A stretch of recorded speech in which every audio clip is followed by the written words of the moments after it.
Hey guys, welcome to Players United, welcome to another video, and Barcelona 4, Villarreal 0, first game of the season, and first victory of the season. Surprisingly enough, I was expecting things to be rough in our first game, especially against Villarreal.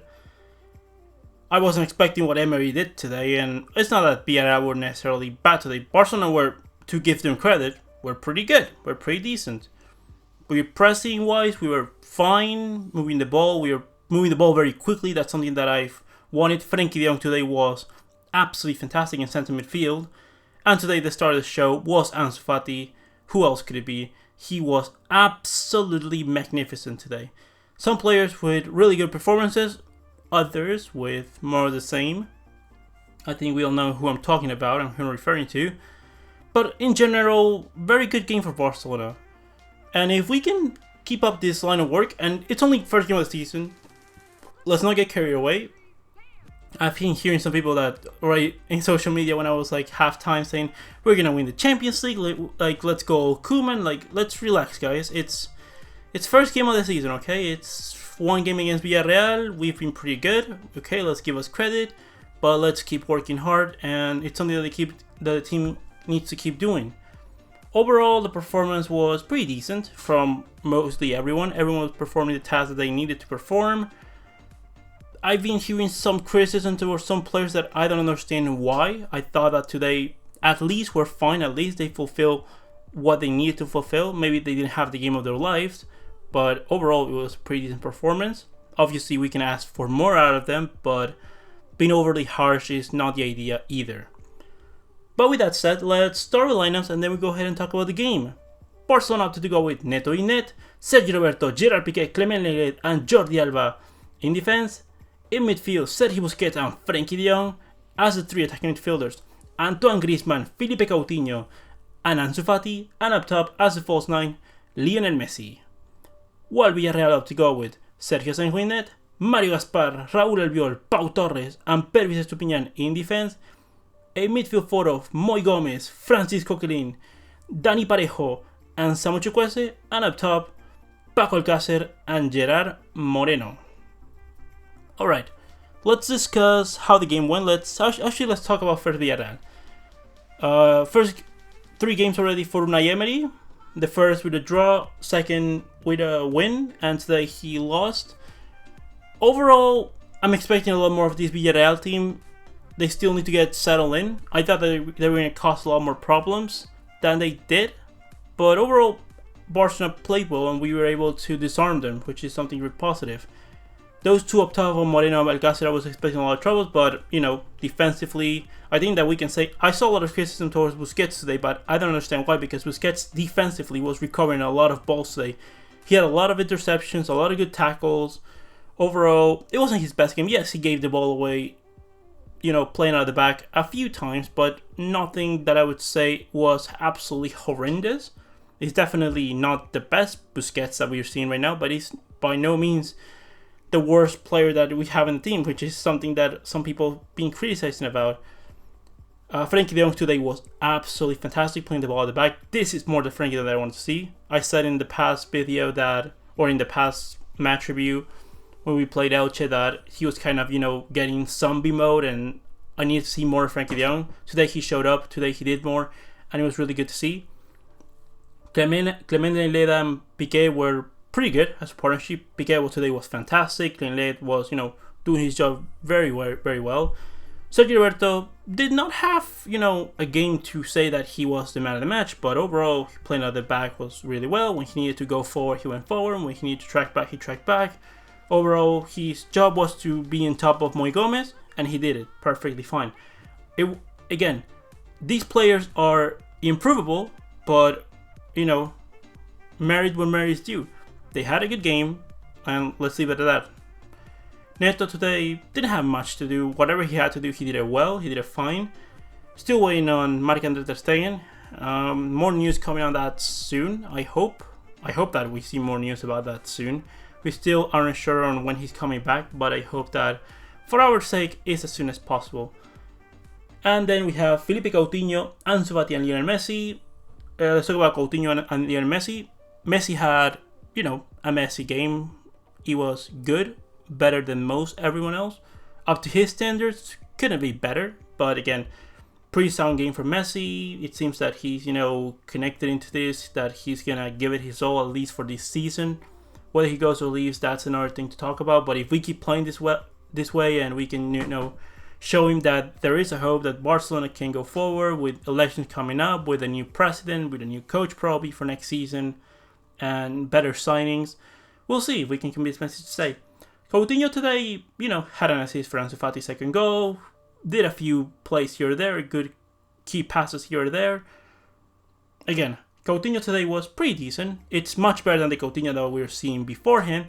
But again, Coutinho, I know that he can do a lot more, and that's why I'm demanding a lot more of Coutinho. In general lines, he was pretty good, but I know that that Coutinho can give a heck of a lot more. And the start of the show, Ansu Fati was fantastic today. Dribbling, taking on players, attacking the space, shooting, like the confidence that this kid is on. Let me give you a fact that you can go ahead and look it about. He's 17 years old and he has 15 shots on target in La Liga. Since he started playing for Barcelona, he has 15 shots on target in La Liga. And those 15 shots, he scored 9 of them. 9 goals in La Liga. Absolutely fantastic for Ansu Fati. What can I say? This kid is one for the future. We need to take care of him. 2022.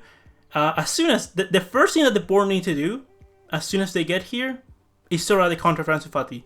Then you can sort out Messi and stuff like that, because as good as Messi is, and Messi's still the best player in the world, he's 33 years old. Ansu Fati 17. Ansu Fati needs to have a career as long as Lionel Messi's in Barcelona. He needs to be, right now, not the undisputed starter, because, it might get to his head, but he needs to play a heck of a lot in this team. He can play as a false 9, he can play as a 9, he can play in the wing. Like, he's a player that has everything. In the air, he's pretty decent for 17 years old. He's probably going to be building out more muscle, more complexity. He's probably going to be getting a bit more taller. He turns to 18 in October. And today he had a really, really good game. And then we had Antoine Griezmann. And this is me not bashing on Griezmann, although it kind of is. And it's not that I have something against Griezmann. I like Griezmann as a player, I really do. But when you see Coutinho, Fati, Messi, and I repeat, Coutinho didn't have his best game ever by any means, but he was involved, he was doing things. Griezmann at all, it's not that he's playing badly, it's that he's not playing. He's not trying to do things, therefore the way that Griezmann is playing is a very safe way of playing, which is, let me do the easiest thing, which is, not do that many things that might cost us mistakes, but at the same time, you're not taking risks, therefore you cannot shine yourself, which is something that, I saw a really good pass. I think it was from, I don't remember exactly if it was from Pedri or from Coutinho or someone like that. Gave the ball to Griezmann. He caught it on his left foot. Really good angle inside the box to take a shot. And he decided to pass to Messi. In that situation, you need to score. A Griezmann with more confidence would have taken the shot. Whether you score or not, it's not important. The thing is to take those risks. These kind of players, we have them to take those risks. We don't have Griezmann, 120 million euros, as a starter to make the easy pass. To make this, we have them to be game changers. And today, we had a game changer, but it wasn't Antoine Griezmann. It was Ansu Fati. And we need more out of Griezmann. Like, I'm sorry, but right now, we can't afford to have Griezmann in the pitch. We can't afford to have him as a starter.